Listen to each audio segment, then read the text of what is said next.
She, her pronouns, and I'm the interim chair of the Civilian Complaint Review Board.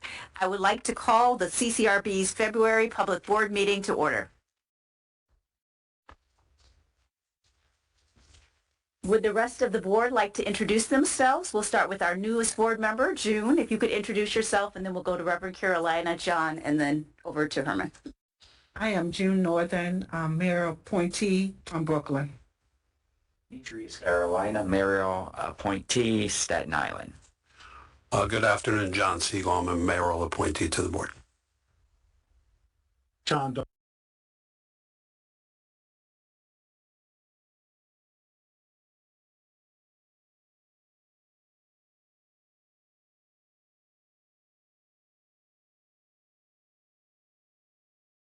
City Council representative on the board from Manhattan. I'm Frank Dwyer. I'm a police commissioner designee. A.U. Hogan, City Council appointee from the Borough of Queens. Herman Merritt, City Council designee from Brooklyn. And do we have anyone who is with us joining us virtually? No? Is that a no, Soren? No. Okay, thank you. May I have a motion to approve the minutes as presented? Can I have a second? Second, thank you. Are there any changes or corrections to the minutes?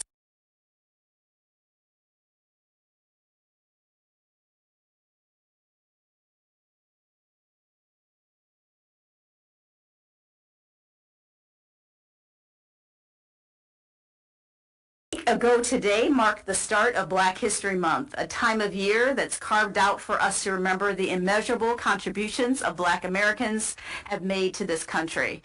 Today, I'd like to honor New York City's first Black mayor, Mayor David Dinkins, who is the reason the CCRB exists as a fully independent oversight agency.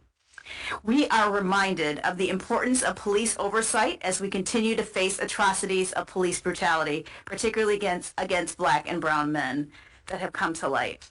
I would like to take a moment to remember the family of Tyree Nichols and send thoughts and prayers to his family at this time.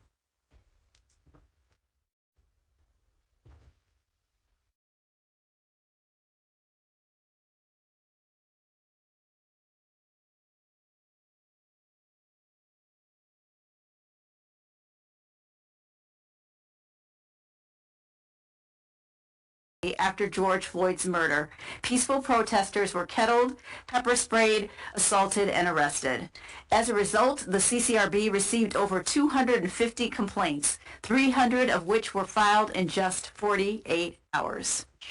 We began investigating these highly complex cases, all while adjusting to remote work in the middle of a global coronavirus pandemic.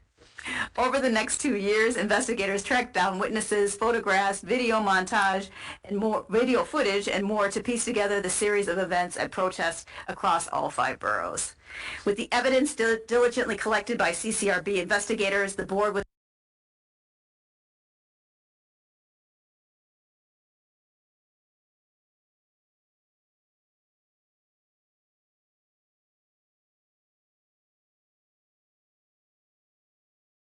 the protest response, roadblocks the CCRB encountered while investigating these cases, recommendations on how to improve the process moving forward, and the current status of each protest case.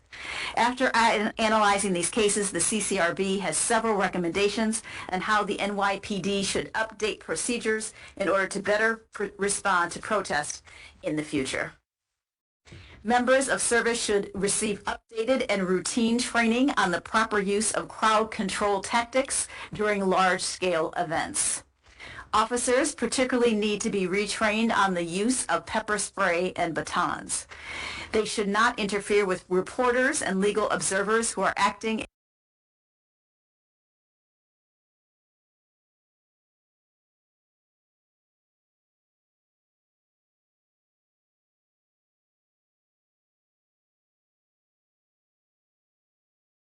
Any special gear should have their name and shield number clearly visible.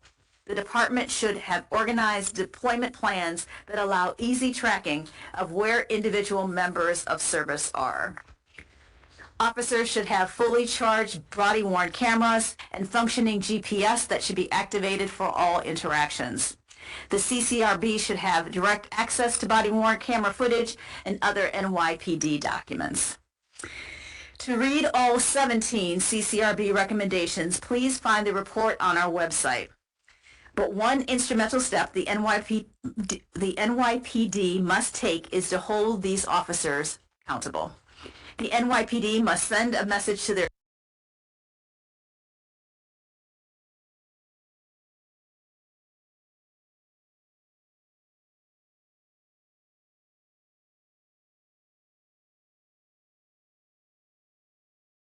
have been finalized by the police commissioner, and only 42 of those officers have faced misconduct.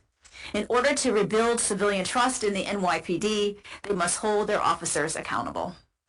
This was a major undertaking for the agency, and I would like to thank everyone who touched this report, from investigators who closed the cases to the data team that analyzed them, FOIL for the redactions, APU for prosecuting the cases, the board members who carefully deliberated each case and provided feedback on the report, and everyone in between. Thank you for all of your hard work. We will now hear from Executive Director John Darsh on the data and current status of these cases. John?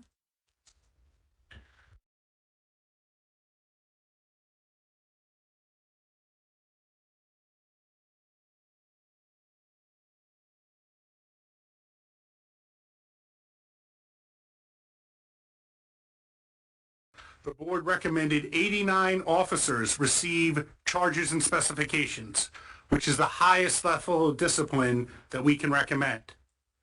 Those cases get sent to the administrative prosecution unit that this agency has in order to prosecute those cases. Of those 89 cases, 62 are still pending in the APU. A further 57 officers had substantiated misconduct in which the board recommended they receive either a Schedule A or a Schedule B command discipline. So far, the department has disciplined 30 of those members of service.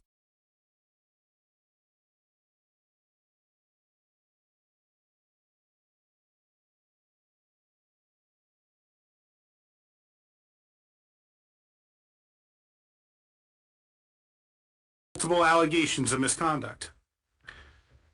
In total, over the whole course of the protest cases, there were 140 substantiated allegations of abuse of force.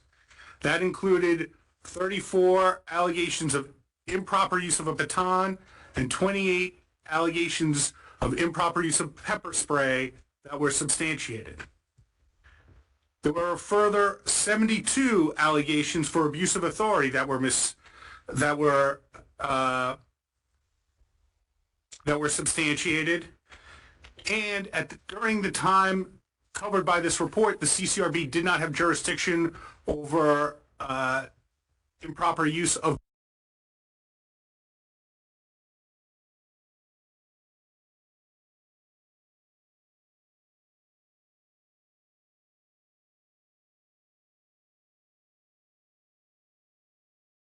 Also important to note that in 59 cases, the board was unable to identify officers for any of the allegations. And in fully 43%, or 609 allegations, the board was unable to identify the member of service who committed the misconduct. This is largely due to problems with NYPD paperwork, problems with body-worn camera footage, and the nature in which members of service were deployed. Many of these problems can be fixed if the department follows its own procedures in future protests.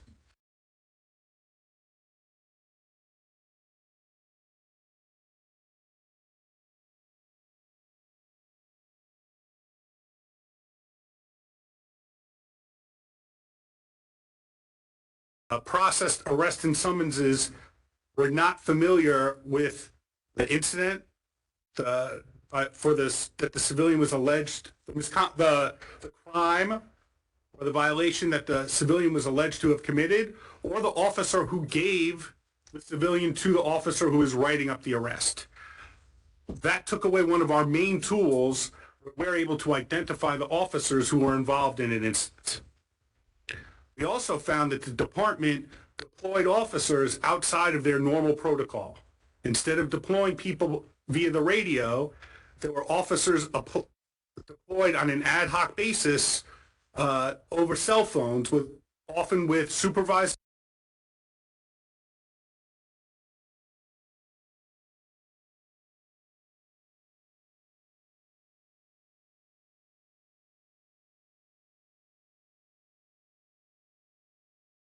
Where they were at because they did not know the people they were working with. These are changes that we've recommended the department take going forward, because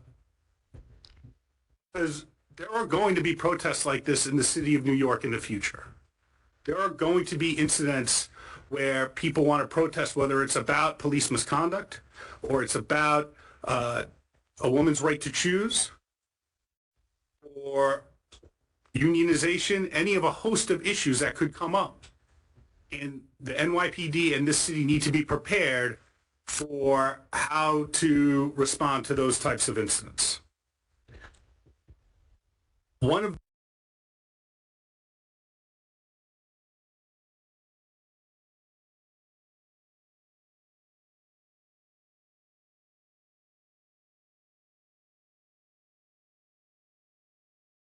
deviated from a CCRB recommendation in the protest complaint. So you're going to be able to see not just characterizations of what someone says happened, you will see what our investigators uncovered, what evidence we were able to present, and the reasons that the board either substantiated misconduct or the police commissioner chose not to issue discipline. I want to join the chair in thanking the staff for their hard work on these cases. It was really an honor to work with you on them, and I'm proud of all the work you did. We do have a meeting today, so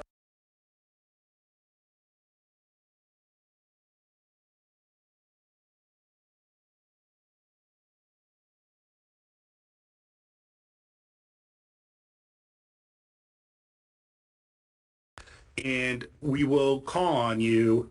There's a 4-minute cap on public comment. And if you are here to file a complaint, we have investigators here. Emma and Rob are here, and they'll be able to take your complaints if you have an incident that you wish to file with us today. Thank you, Madam Chair. Thank you. To the members of the board, do you all have any questions either of myself or of John? Yes. I just have comments, a couple from a personal perspective, having reviewed this report, and I commend the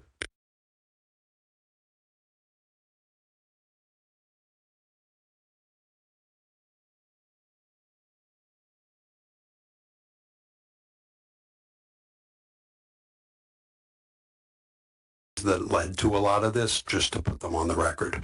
One, it was the directive of the prior police commissioner at this time that all members of the police department cover their badges.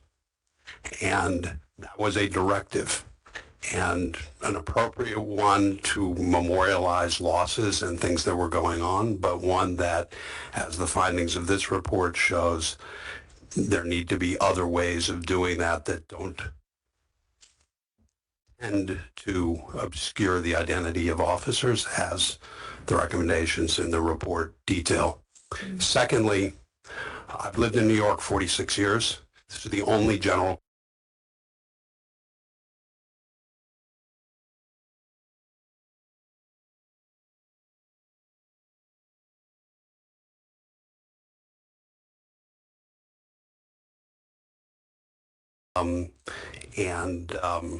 it was never done before. and it should be considered much more carefully. It wasn't done in response to the protests after the Rodney King murder, which I think were universally acknowledged at the time to have been well handled and didn't lead to this type of street confrontation. And we saw repeatedly in these cases police officers testifying that events occurring miles away were justification for cracking down on protests that were geographically and unrelated to and did not involve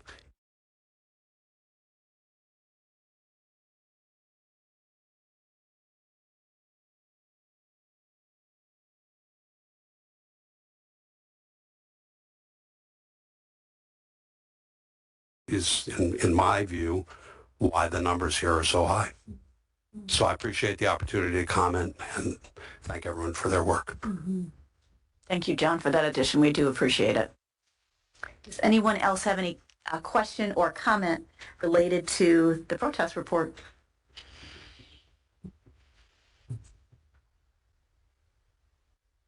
Any other board members have a question or comment? All right. Seeing none. Seeing none, we want to have our board member who has joined online. Ms. Simmons, have you joined us? Yes, I'm here. Hey, if you can introduce your...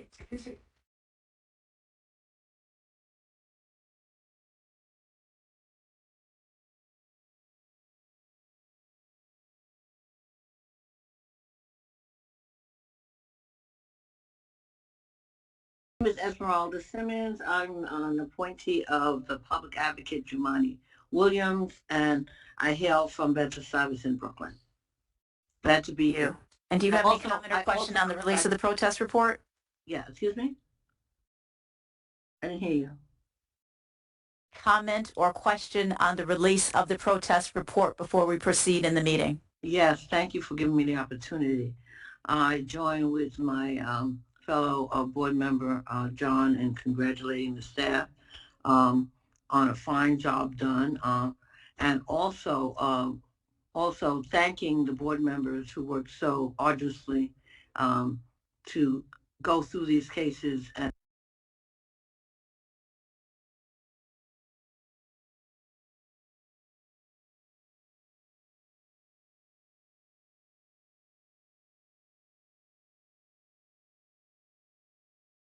it has been the right agency at the right time doing the right thing. Thank you. Appreciate that. We will now enter the public comment portion of the meeting. We will begin with those joining us virtually who would like to make a comment, followed by those who are joining us in person.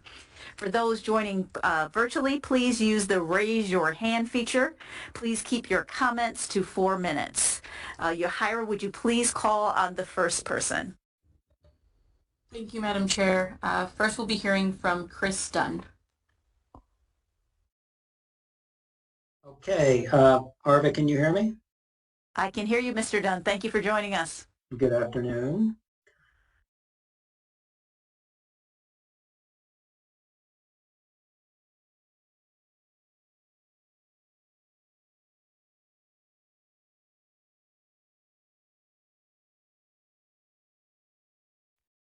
Coming up on 30 years, and I appreciate you recognizing him.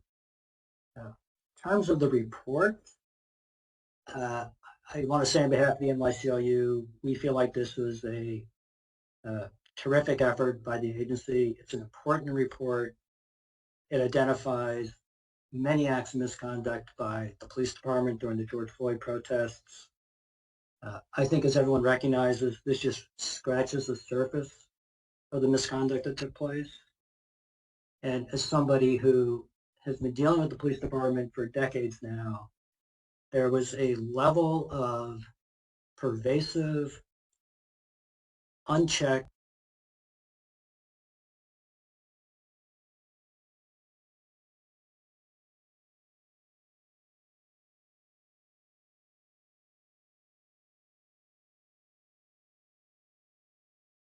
but we have much more work to do as a city to address what happened with the police department in the aftermath of George Floyd's murder. And one of the most troubling things about the aftermath is, to this day, the department fails to recognize how completely out of control it was and the level of violence that took place. And that continues to be a stain on the city and on the department. I want to pick up on something that John said. The department oftentimes tries to claim that police officer misconduct, particularly in situations like this, is a product of things happening in the moment, spontaneously.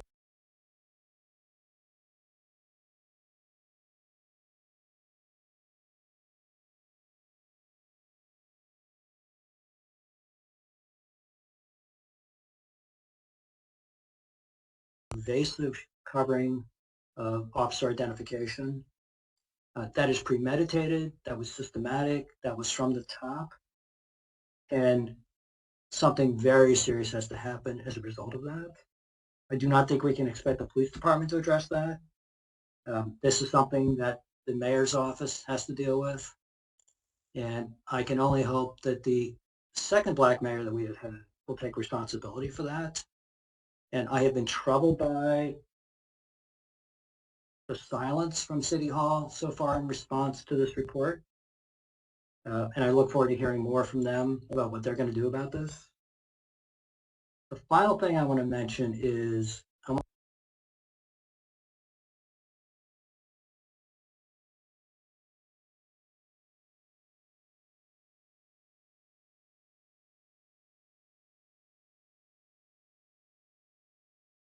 agencies in not only respecting the repeal of 50A, but actually embracing it. And this is a perfect example of a government agency trying to be transparent and trying to be transparent about a very controversial event. And I hope going forward, the CCRB will continue to, on its own, use full documentation about its work as it relates to the police department. Your staff has been terrific about that since the repeal of 50A. It stands in dramatic contrast to what the department is doing. And to this day, the NYPD refuses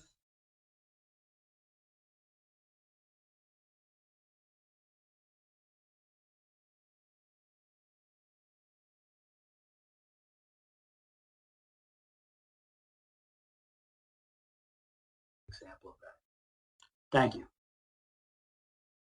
you so much, Mr. Dunn, for your comments. Madam Chair, can I add one thing? Sure. The out of the 226 cases that the agency fully investigated, the agency has put the closing reports of all 182 that are not still pending in the APU on our website so that they can be reviewed by the public. We've redacted them and they're there for people to review and get information from. Thank you. Thank you for that clarification. And once again, Mr. Dunn, thank you so much for your feedback, in particular highlighting some of the issues and failing.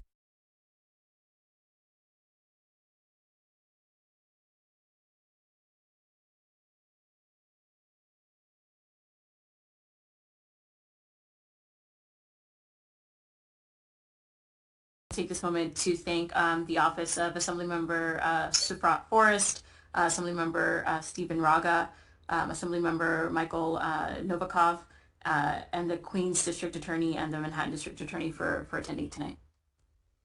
Terrific. Thank you so much. For those who are interested in making comments here in the room, if you want to line up at the podium, please state your name, and you have 4 minutes in which to address the board. Yes, sir. I can't see behind the pole, but please come Yes, to... Ms. Jennings. Oh, sorry. Sorry, Ms. Come on, Ms. Jennings. My apologies. Could not see you behind the pole. No, I spoke last month. Mm-hmm. You hear me? We can. Okay. And I spoke in the days of de Blasio. Start date of this is May 11, 2006, which means it's 16 years of people I don't know stalking me. You do not handle CCRB stalking issue. But I speak here hoping that the mayor hears this most of all, the White House. Because a letter of day has gone to Obama, to Trump, to Biden. A letter a day goes in every camera I see. The letter started in 2009.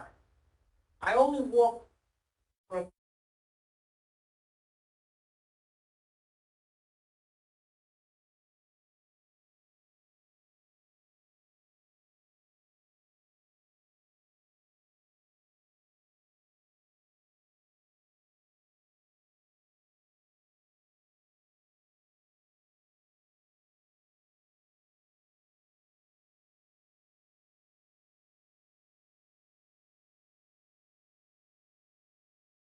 This is the interpreter. We are unable to hear in the room right now.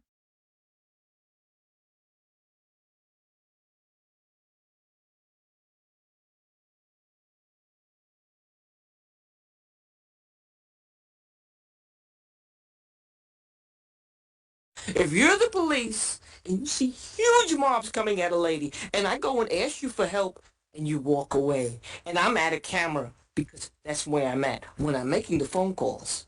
So I'll keep it short. Anybody here, if they could reach out to the mayor, governor, because see, I've done all that. When he was the Brooklyn Borough president, yes, I reached out to him 5 years ago. At the time when Miss Laurie had Prince Noah, yes. I don't understand it. So see if y'all can help me out, reaching out, to the mayor, the governor, most of all the White House. Thank you very much. Thank you.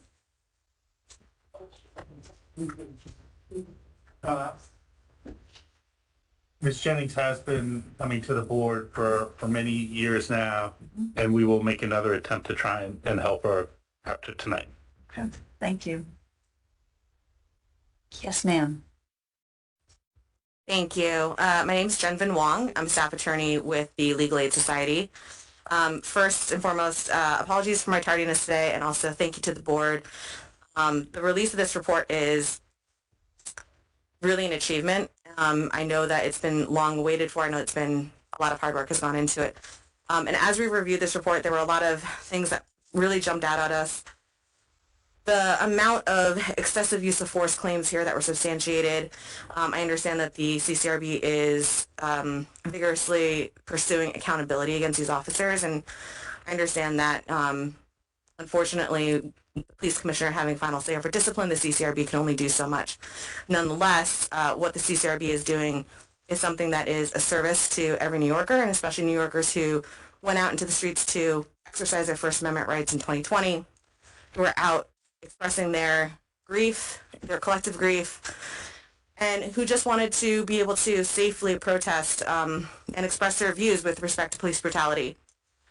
A lot of the findings in here are findings that I think many of us had already known because we saw it in person, and we've seen it reflected in other reports that were released by other agencies.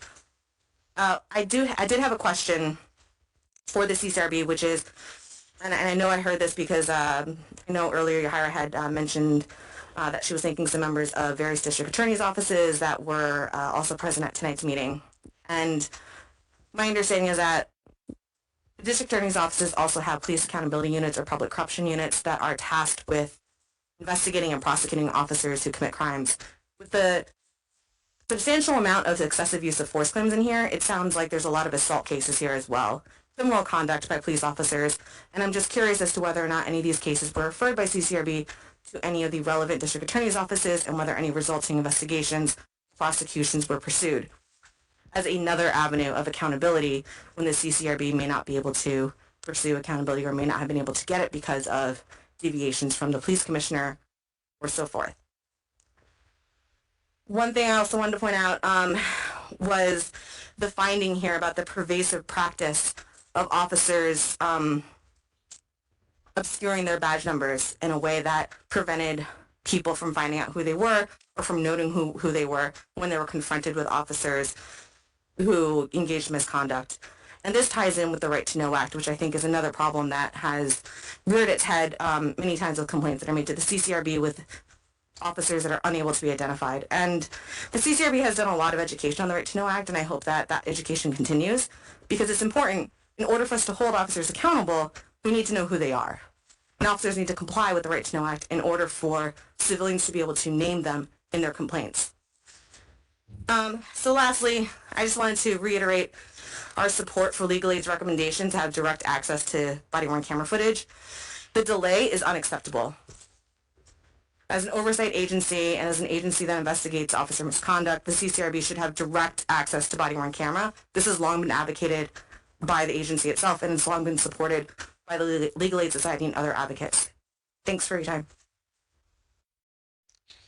Thank you, Ms. Benoit, for those comments and for your feedback on the report in general. I'm going to turn it over to our executive director to answer that specific question about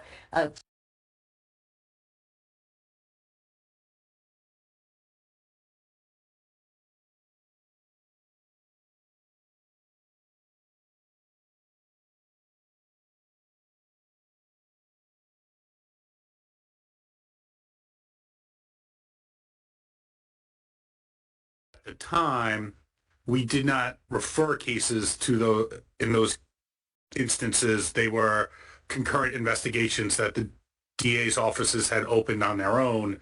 We did share information with the New York State Attorney General's office and the New York City Department of Investigation, and I think much of the information that is in their reports they obtained through sharing information with us.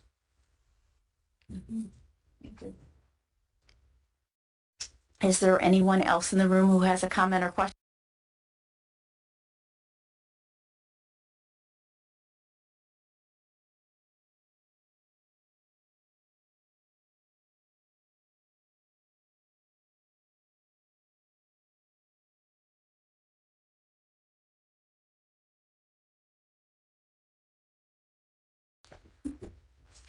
Hearing none, I'm going to move now that we break into executive session. The agenda for executive session is the board will deliberate on 2 full board cases, receive an update from the executive director, and the general counsel will update us on litigation. Do I have a motion to adjourn the meeting? Do I have a second? Second. All right, the meeting is concluded. Thank you so much for joining us.